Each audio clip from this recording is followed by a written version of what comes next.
Tapi saya mau kembali ke yang tadi, maksudku soal angle yang ingin disorot, karena di beberapa kasus saya lihat itu yang terjadi.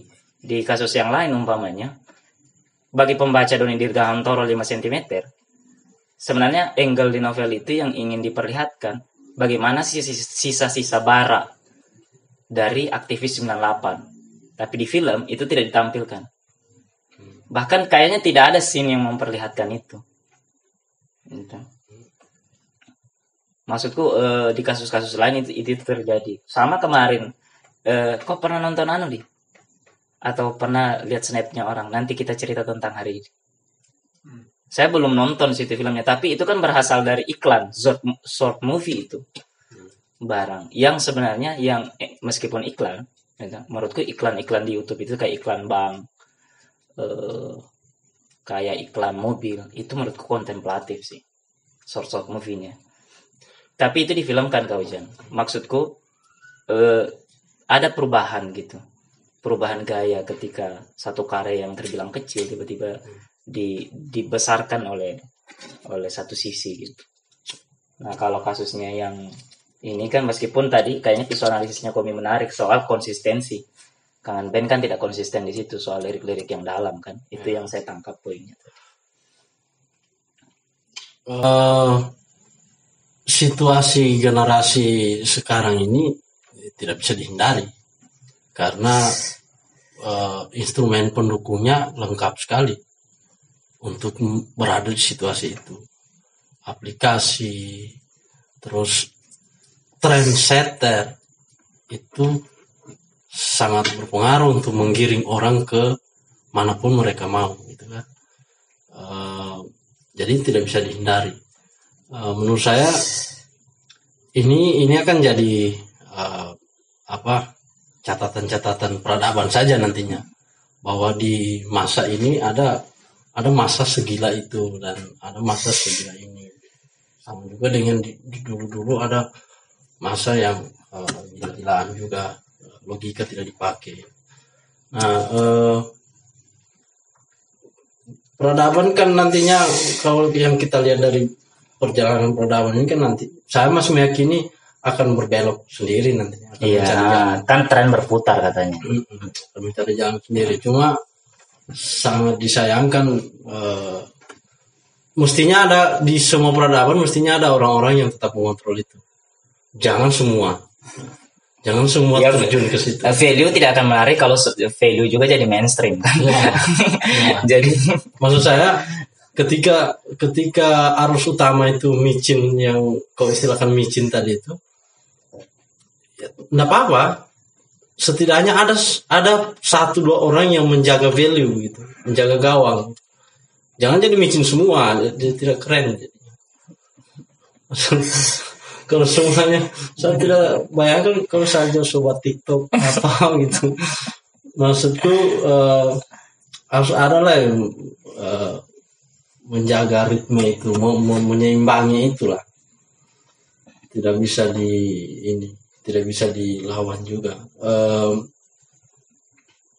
Kecuali agak susah sekali. Sekarang media sosial dan semuanya mengarah ke situ. Susah. Saya mau ke yang terakhir kayaknya, yang saya simpan di kepala. Sejauh mana sih pengembaraan literasinya Komyu, pendalamannya Komyu terhadap literasi sampai muncul ide itu soal kurikulum holistik?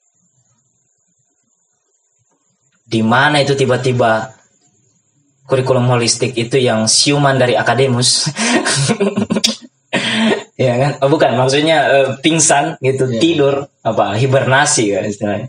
Tidur panjang dari akademus tiba-tiba muncul begitu. Ya,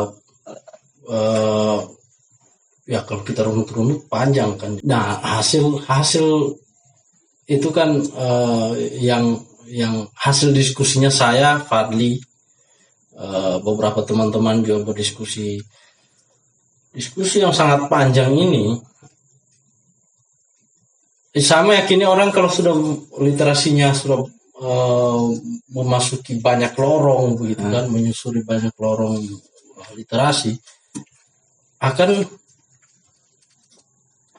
berujung pada keinginan yang baik gitu. Makanya saya bilang di golden age, di golden time-nya itu berjungkir balik lah di situ. Nggak masalah. Telusuri semua lorong gelap dan apa. Karena nantinya akan setelah semua bergelut di semua literasi hitam, putih, merahnya itu akan sampai pada logikanya kita akan mengarahkan kita ke sesuatu yang ada yang salah dari kebetulan waktu itu kita di pendidikan kan, anak FK. Kayaknya ada yang salah dari pendidikan kita. Ketika kita akhirnya kita mulai menjahit potongan-potongan literasi yang di kepalanya kita. Si Ibnu Sina itu ulama, penyair. Ahli biologi juga kayaknya. Ya, dia orang pertama yang membedah dan menyusun anatomi tubuh paling lengkap, dan orang pertama yang menyusun anatomi tubuh manusia secara lengkap. Artinya di prestasi kesehatan, dunia kesehatan dia dikenal sudah tingkat profesor lah mungkin sekarang. Nah, tapi dia penyair, ada banyak syairnya, dan dia juga ulama besar. Nah, kenapa di kita sekarang ini kalau mau jadi dokter ya dokter saja, tidak usah bicara apa lagi. Ini alurnya akan ke ide kurikulum holistik ya, itu juga sih, sampai di situ. Saya mau mencoba membangun logikanya sampai di kesimpulan itu. Nah,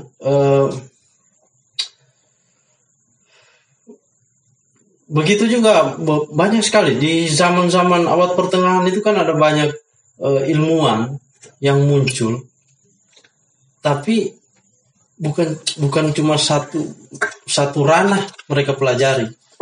Mereka pelajari semua, bahkan mereka bisa menjahit itu. Yang menarik kan Einstein, seorang ilmuwan besar di abad 19 kan? 20. Ilmuwan besar di abad 20. Tapi kalau kita lihat quotes-nya, dia humanis. Maksudnya tidak saintis ya? Tidak saintis. Maksudnya yang di alam-alam fisika gitu. Nah, jadi saya kita akhirnya resah, ini kualitas profesor matematika dan profesor fisika di kampusnya kita misalnya bisa tidak mengeluarkan pernyataan-pernyataan humanis ketika dia merespon fenomena di masyarakat. Dia bisa menghubungkan ilmu pengetahuannya dengan situasi yang ada, kondisi masyarakat. Akhirnya pernyataannya bisa filosofis gitu. Nah, ternyata tidak. Ternyata sekarang orang di kotak-kotakan oleh jurusan-jurusan sendiri, tidak bisa berbicara hal yang lain. Sementara di abad-abad gemilangnya ilmu pengetahuan itu semua bisa bicara apa saja. Ilmu menyatu dalam satu rumpun gitu. Iya. Bahkan dalam satu toko bisa melekat beberapa ilmu. Sampai saya berpikir, apakah karena kapasitas otak manusia zaman dulu sudah menurun kapasitas otaknya dengan generasi sekarang ini, karena dulu mereka bisa mempelajari beberapa hal sekaligus. Nggak usah jauh-jauh kan, si Buya Hamka dan tokoh perjuangan kayak Emil Salim itu menguasai kalau tidak salah lebih dari 5 bahasa. Begitu juga Muhammad Hatta, yang kalau kita pikirkan tidak ada lembaga kursus zaman itu. Bagaimana mereka belajar banyak bahasa dalam satu waktu. Di samping mereka juga punya dasar keilmuan sendiri. Nah, menurut saya kita melihat berkaca dari pendidikan sekarang, kayaknya pengkotak-kotakan ini meskipun memang penting bagi saya, supaya fokus gitu. Penting sebuah penjurusan spesifikasi itu penting, tapi di level mana dulu? Nah,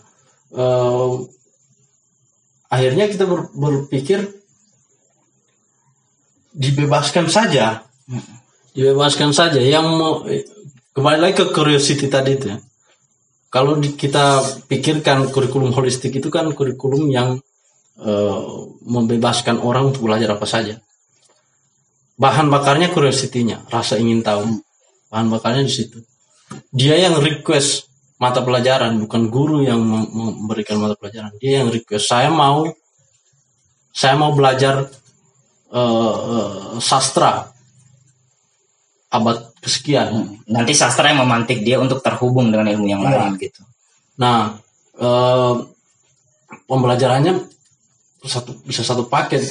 Dimensi sastra itu di mana semua itu bisa dimasukkan. Dia yang bisa request, bahkan dia bisa cuma guru sebagai mentor saja. Dia bisa menjelas, dia kalau yang kita pikirkan ya, dia teknisnya kan learning by project based learning.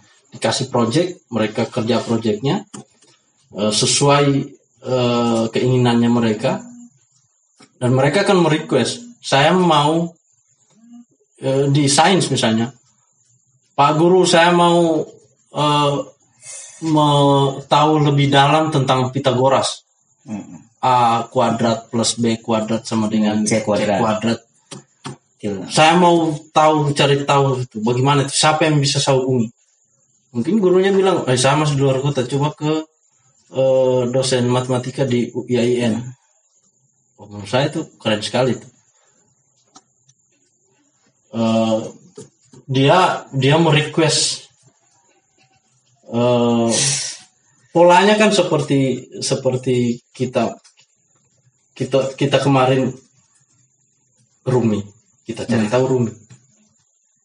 Pas kita cari tahu Rumi, ternyata ada orang-orang lagi di sekitarnya. Liar sekali memang, dan belum, ya kita akui belum breakdown dengan jelas ide itu. Masih kurikulum. Tapi idenya adalah kita ingin manusia itu, siswa itu bisa tahu banyak. Dia bisa menjahit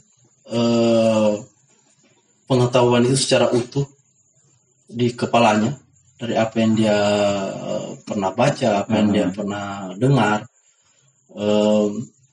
dan penjurusan spesifikasi nanti di level, dan dia sendiri yang akan menentukan dia maunya kemana. Tapi itu belum terstruktur kan? Belum terstruktur.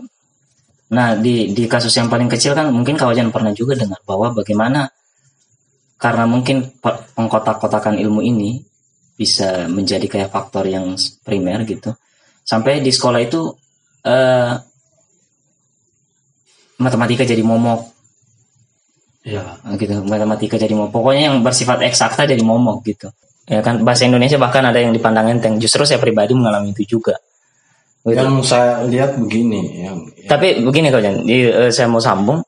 Poin yang saya dapat kurikulum holistik yang menyenangkan adalah bahwa ternyata ilmu itu terhubung satu sama lain. Ya.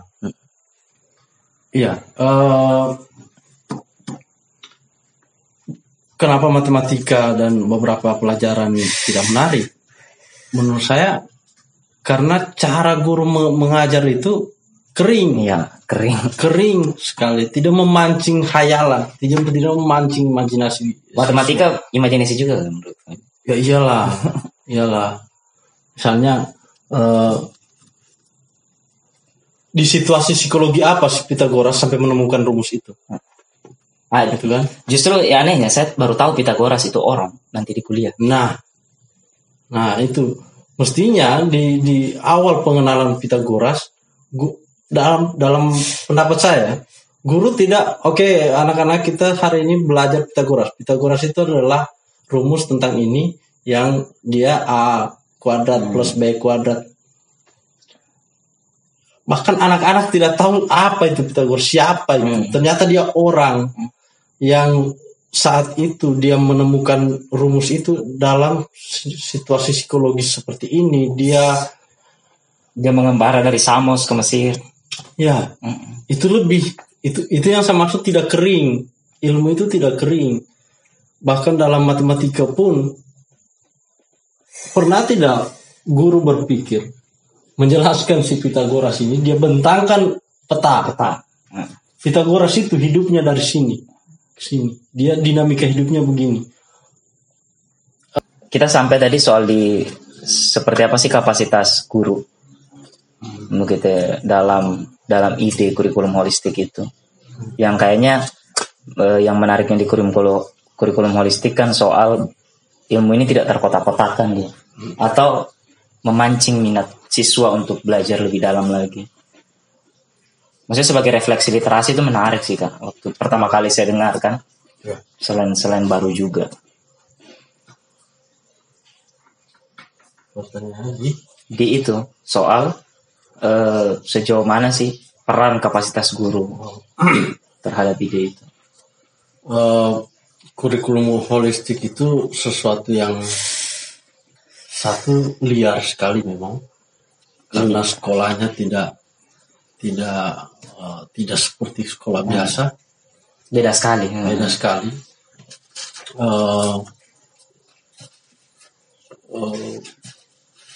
Yang paling menantang di situ adalah di guru memang.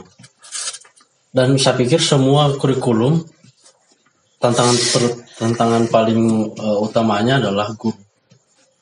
Dari kurikulum perubahan kurikulum kita juga tantangannya di guru, karena penerapan kurikulum baru itu harus dimengerti oleh guru untuk mencapai output yang ditargetkan oleh kurikulum. Kebanyakan gurunya kita tidak paham.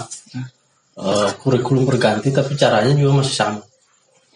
Nah, apalagi kurikulum holistik yang ekstrem sekali, liar sekali sekolahnya dalam pikiran idealnya kita. Nah, tantangan guru di kurikulum holistik itu adalah dia harus punya prior knowledge tadi itu. Prior knowledge, kemampuan dia untuk membaca banyak hal. Karena holistik secara utuh jadi setiap materi disampaikan secara utuh dari beberapa dimensi dari materi itu, pembelajaran. Contohnya tadi di kasus resonansi yang di pembelajaran fisika umpamanya. Ya, resonansi, misalnya bicara resonansi gelombang suara di fisika, tiba-tiba seorang guru bercerita, dulu di abad kesekian di Eropa ada satu musisi yang hidup dan dia resonansi itu berpengaruh ini ke dia. Itu dimisalkan saja, misalnya kan, menggabungkan antara musik dan fisika gitu. Ya, nah prior knowledge ini kumpulan pengetahuan sebelumnya yang didapatkan oleh guru dari manapun itu, dibutuhkan kemampuan dia untuk menjahit semua pengetahuan itu untuk mendukung materi pembelajarannya. Itu yang kita istilahkan pembelajarannya tidak kering. Ketika misalnya kita bicara tentang gravitasi, tidak hanya berbicara tentang bagaimana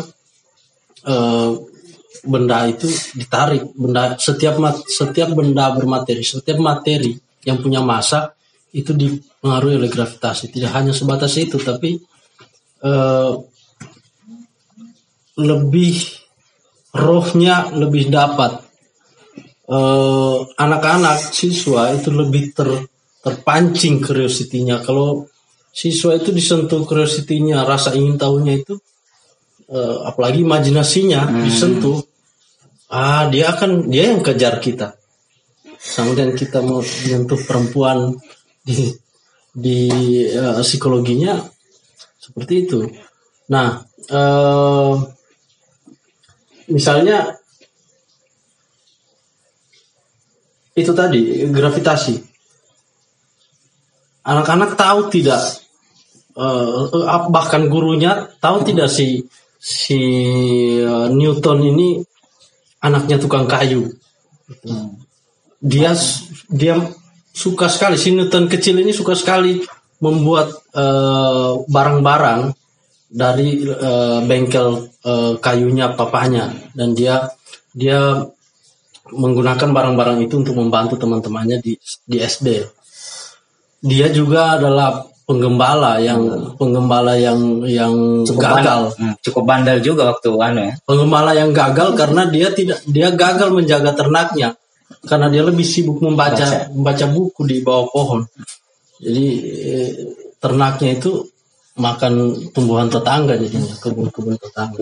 Itu implikasi dari minatnya membaca.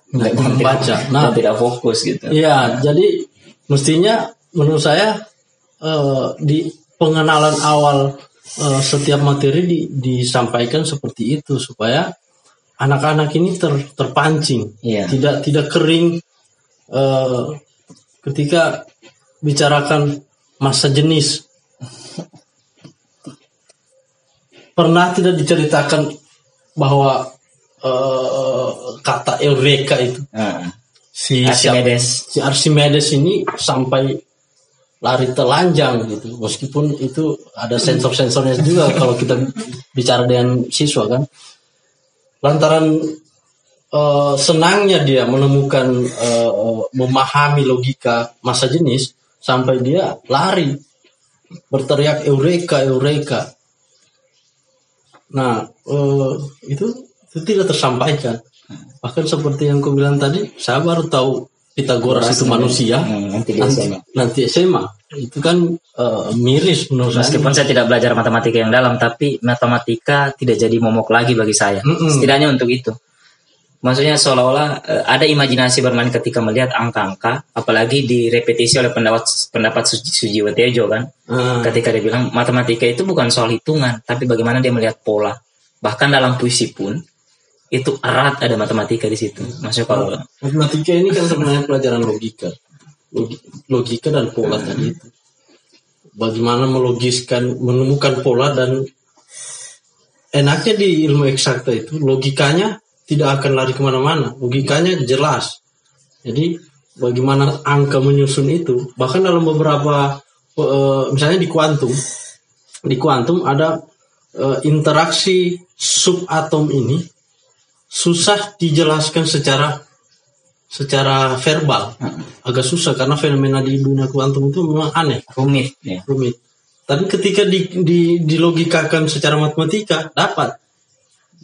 Nah, di situ mestinya pelajaran matematika tidak tercerabut dari rohnya. Artinya rohnya itu disertakan. Sains, matematika, fisika, apapun itu. Rohnya itu harusnya ikut serta dalam pembelajaran. Tidak hanya oke, anak-anak kita bicara ini rumusnya, cari. Tapi terlepas soal kurikulum holistik tadi, tapi kalau kita fokus di kapasitas guru kan, kayaknya bisa terjembatani itu kira-kira. Kalau menurutnya Komi, kalau kapasitas gurunya masih bagus, dalam artian yang Komi bilang tadi punya prior knowledge yang baik gitu, maka dia bisa memantik pelajaran lebih luas gitu. Ya, kalau rohnya kurikulum holistik itu satu di cara mengantar pembelajaran yang harusnya bisa satu pelajaran itu bahkan bisa dikeroyok sampai 3 guru untuk mengholistikan itu semua dimensi pembelajaran itu dapat oleh siswa, jadi rohnya dapat. Itu yang pertama. Yang kedua adalah kembali ke pernyataan Einstein. Tidak ada siswa yang bodoh. Yang ada, kalau kau paksa ikan memanjat pohon, dia akan merasa bodoh seumur hidup karena bukan di situ keahliannya. Udah bicara soal keahlian di situ ya? Keahlian dan peminatan. Jadi ada memang orang yang diberikan karunia tertentu yang suka angka. Karena ada orang-orang jenius yang suka angka. Maksudnya di masa kecil sudah terlihat itu. Iya. Ada yang orang prodiginya bukan di angka tapi di musik. Ada yang prodiginya di sastra. Itu jangan jadi orang yang dengan gift tertentu di sastra, jangan kau paksa ke hal lain kalau dia tidak suka. Kecuali dia suka, bisa jadi dia menguasai beberapa hal, misalnya doang kayak Ibnu Sina itu bisa. Berarti sebagai contoh umpamanya Sujiwo Tejo adalah bukan orang yang lahir di mekanisme pendidikan yang konvensional. Dalam artian kemampuan dia bagaimana membawakan matematika dengan wayang, gitu. Akhirnya karena mekanisme pendidikan kita seperti ini, maka orang-orang yang kayak Sujiwo Tejo kayaknya melahirkan diri mereka sendiri. Ya. Nah, meskipun ada efek jerah, maksudnya kan dinding pantulnya bahwa ini gitu, menjenuhkan apa segala macam. Ya. Yang menarik kan sebenarnya harusnya pendidikan kita tidak melihat sains atau ilmu itu secara sendiri gitu, harus holistik tadi itu. Yang saya maksudkan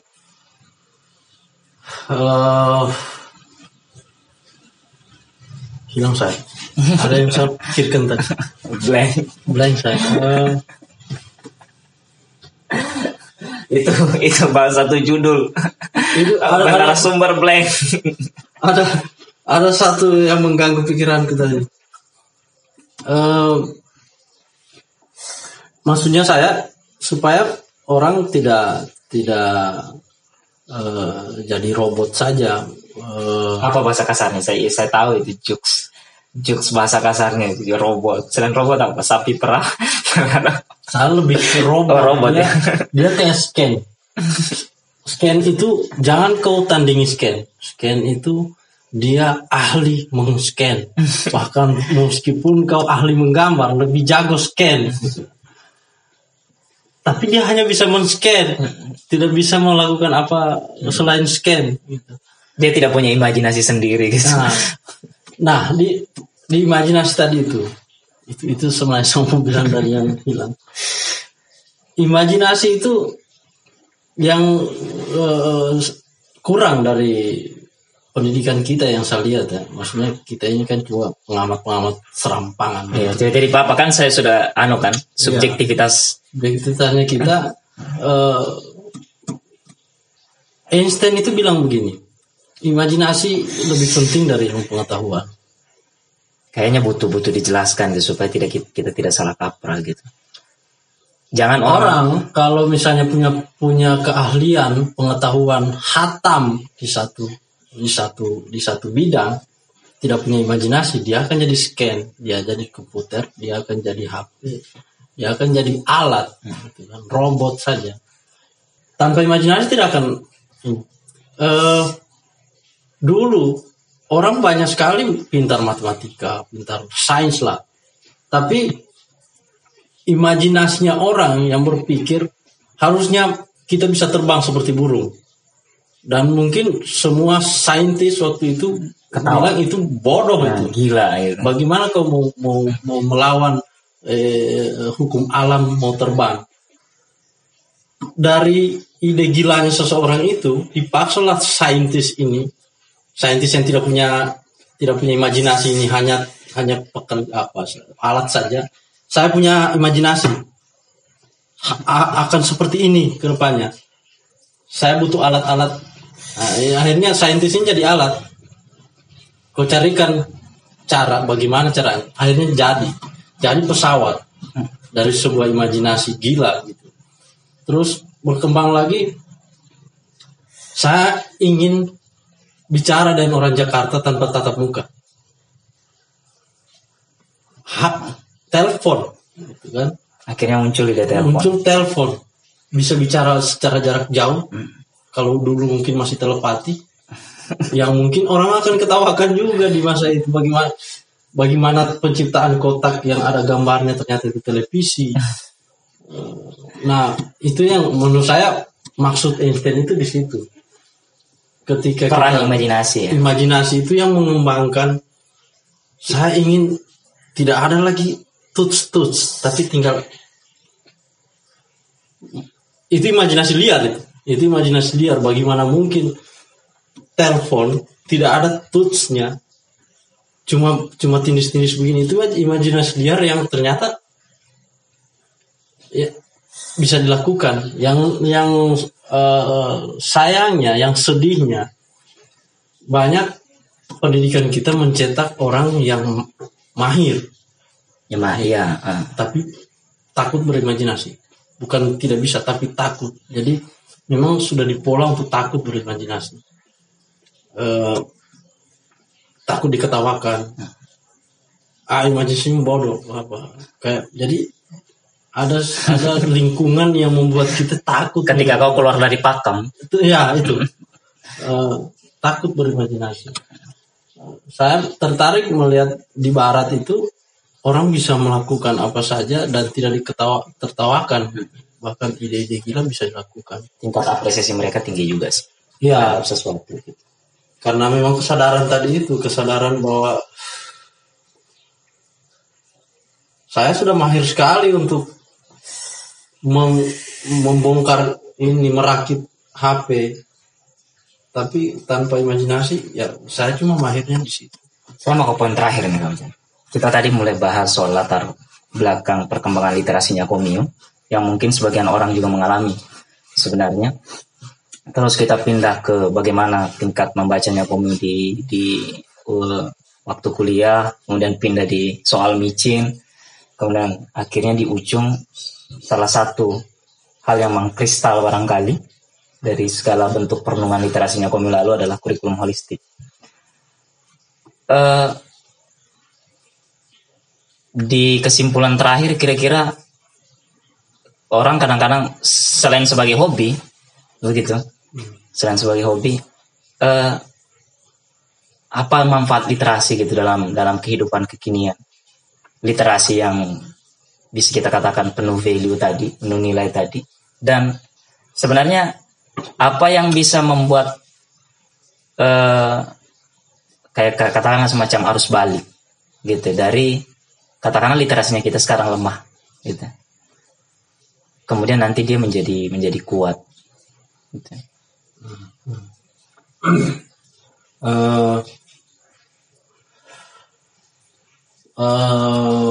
Memiliki literasi yang baik, artinya saya juga tidak bilang bahwa kita ini sudah punya literasi yang baik, tapi sedikitnya memiliki literasi dan banyak yang kita tahu itu, menurut saya enak kita melihat fenomena apapun itu, misalnya fenomena sosial, fenomena politika atau sosial, atau fenomena keluarga, teman-teman.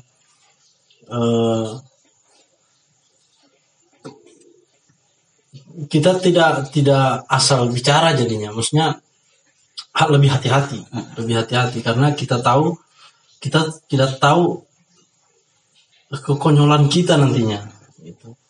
Berarti literasi punya poin penting juga soal karakter ya. Iya, meskipun juga kita kadang terlepas juga, mulutnya kita terlepas juga untuk bicara sembarangan kan. Tapi setidaknya kita banyak mengetahui beberapa hal yang mungkin bagi orang lain tidak penting, itu bisa mengontrol kita. Misalnya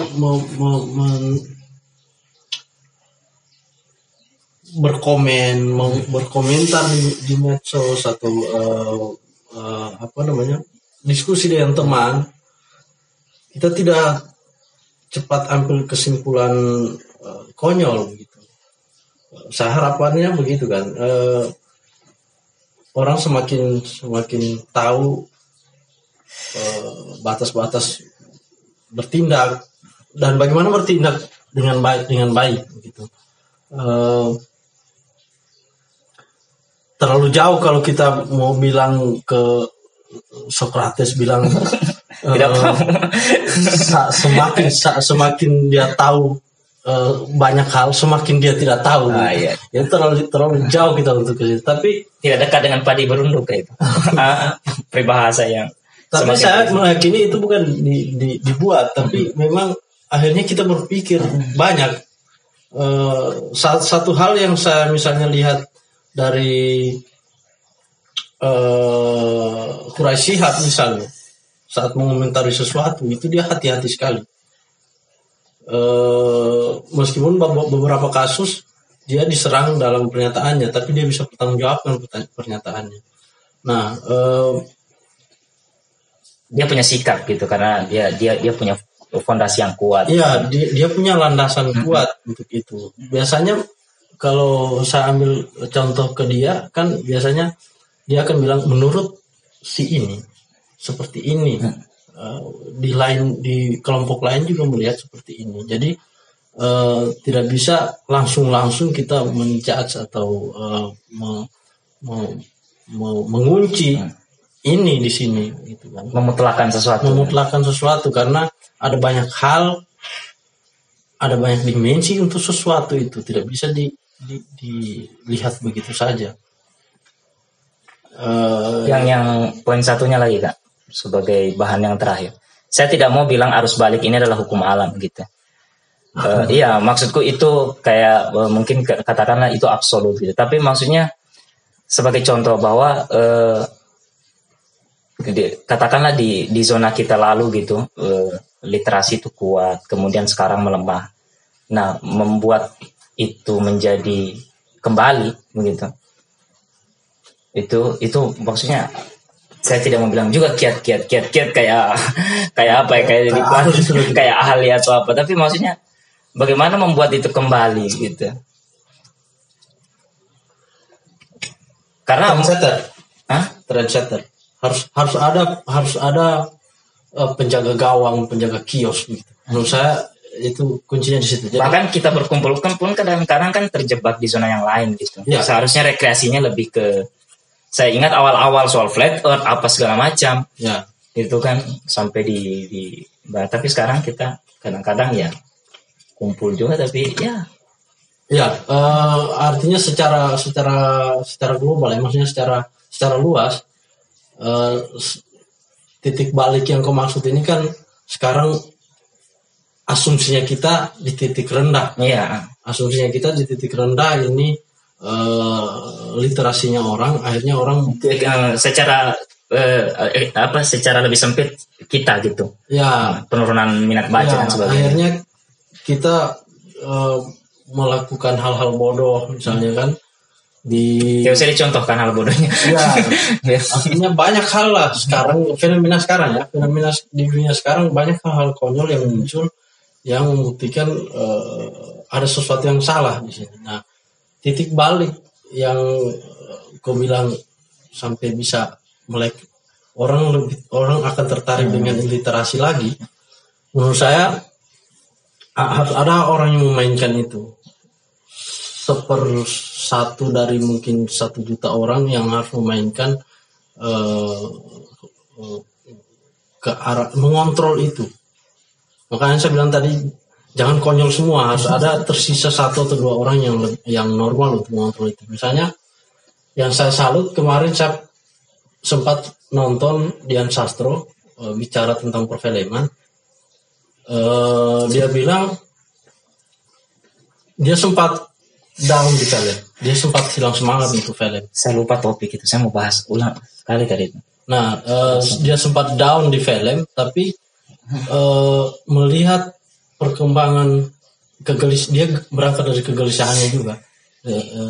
Dia lihat film ini menjadi media yang efektif untuk menyebarkan apapun itu. Wih, jangan pancing saya ke situ. dia melihat film ini bisa menjadi media penyebaran negatif, positif, apapun bisa dilakukan. Itu yang membuat dia terjun lagi ke film. Dan contoh yang dia bilang adalah Korea bisa menjual budayanya karena film. Sampai Asia itu geger dengan budayanya Korea. Hampir semua Asia mau jadi orang Korea karena media film. Nah, Dian Sastro juga bilang dulu kopi itu konsumsinya orang tua dan sangat tidak keren, eksklusif lah ya. Sangat tidak keren dulu.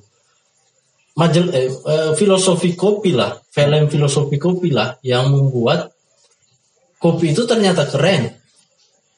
Kalau saya tidak ngopi, kalau saya tidak bicara kopi, tidak keren saya di zaman sekarang.